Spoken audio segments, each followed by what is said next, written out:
Hindi naman daw hugot eh. Ginagamit ko yung pangmo.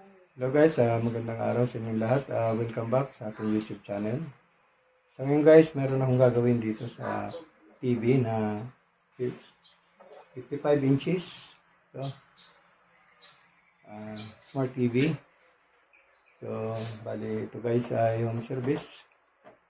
So, titingnan natin guys kung ano yung problema nito. So, ito guys yung kanyang model. TCL LED 55C 1UDS. Okay, so Smart TV. So, manipis na lang ito.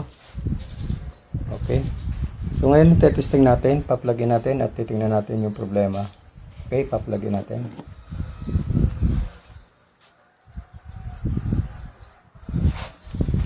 So, yan, nakailaw siya, oh, white. Power on natin. Yun. So, titingnan natin yung problema nito. Sabi kasi nung may-ari, nagkakaroon daw ng guhit-guhit. So, yun guys ang lumalabas, oh. Ayan, oh. Gumagalaw sa gitna yung kanyang bar line. Yan.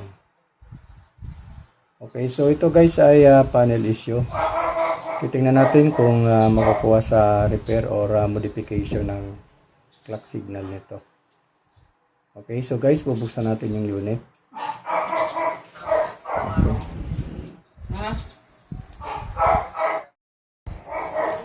Okay, so guys, nabuksan natin yung unit. So ito yung kanyang power supply. Ayan. Then ito yung kanyang motherboard.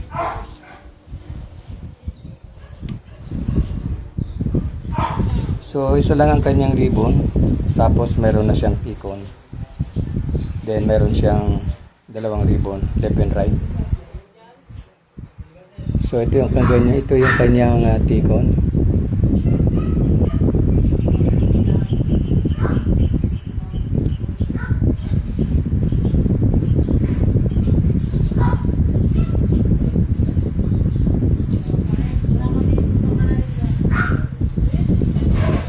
Check natin muna yung kanyang supply. Okay. Okay, so check natin yung kanyang supply.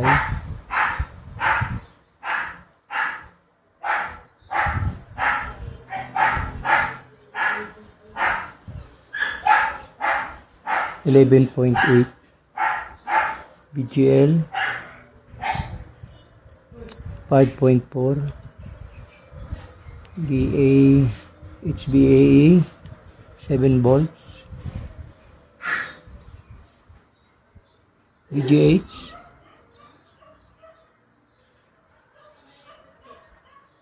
ayun guys, yung VGH nya is 7 volts lang. So ibig sabihin may problema. Yan, 7 volts lang. Nalubat pa yung aking. Okay, so bagsak yung VGH nya. So gagawin natin guys, maghahang muna ako ng isang ribbon. Alamin natin kung saan banda yung may problema.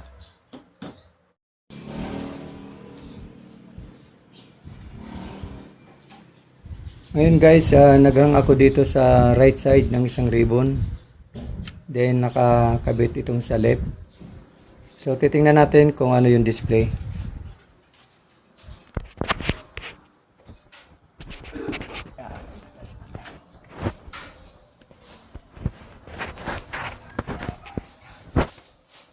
Ayun, meron siyang itim. Tingnan natin.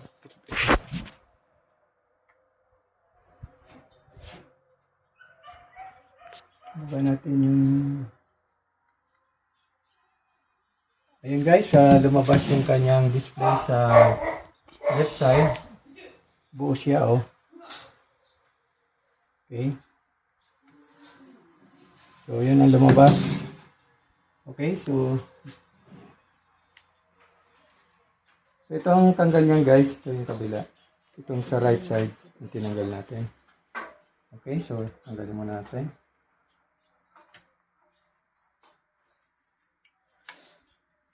Babalik ko itong sa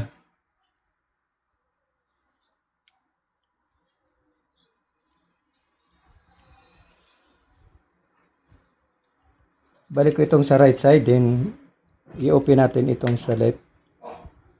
Yan, tinanggal natin. Okay. So, power on natin.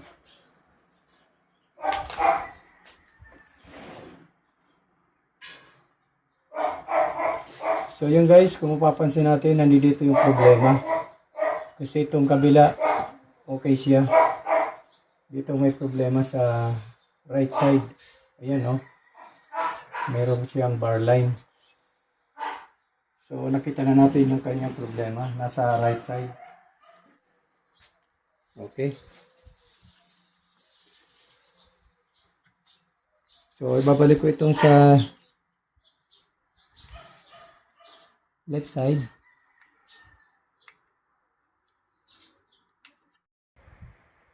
Okay guys, so ang ginawa ko, nag-cutting ako dito sa right side. Ayan, kinat ko yung clock signal, saka yung BGH saka BGL.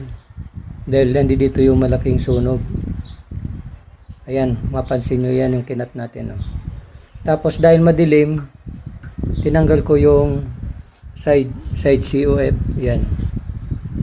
Yan, tinanggal ko yung side COF.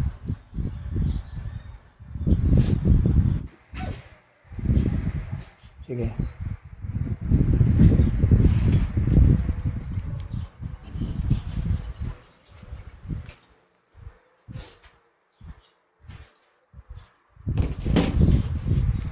Tayo natin.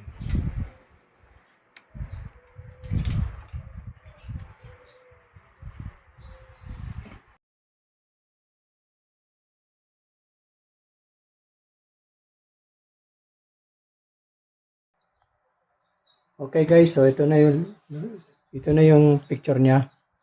Lumabas na yung kanyang dito sa side na ito yung damage niya, oh. Yan, oh. Meron siya dito sunog. Pero nawala na yung kanyang itim kasi kanina yung side na ito maitim, madilim siya. So nung tinanggal natin yung side COF, yung apat, medyo nag-normal yung kanyang picture. So ito, ganito na lang ito.